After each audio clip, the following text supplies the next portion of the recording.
Everything has a beginning. Mount Carmel, a high school in a San Diego suburb called Rancho Penasquitos. A place where many friendships began, and others blossomed into something undeniable. That's Omar, my best friend still today, some 20-odd years later. He's probably the silliest guy I know. Oh, is it hammer time?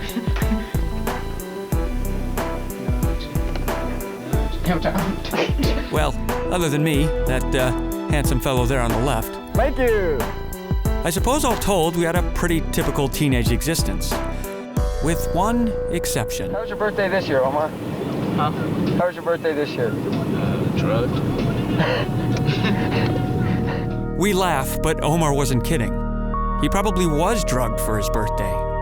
Say something to everyone out there in TV land. Hi. See, Omar's dealing with something that for many is unfamiliar. It's a pretty exclusively African-American disease. I went to Sickle Cell camp when I was a kid. It was like 300 black kids and one Mexican girl. In the United States in particular, this is a very rare disease. And if we look at the state of California, for example, there's 35 million people, and we calculate there are about 9,000 patients with sickle cell disease in the state. So if you do the math, that means the likelihood of any particular physician encountering one of these patients is extremely low. Because sickle cell people, we take a lot of medicine throughout our lives.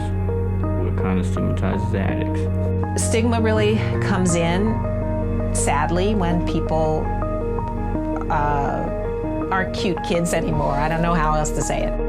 You can imagine being a black guy my size, walking into an emergency room and saying, I have severe pain in my leg and I need Demerol or morphine. They're gonna look at you and the first thing they think is that you're a drug abuser. Some of our patients will say that they have to fix their hair and put on makeup.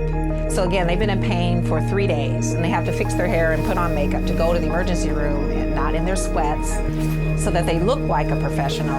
So even in areas like Atlanta, you know, where there's a big black population, they're not knowledgeable and they have some pretty deeply embedded ideas about, you know, black folk.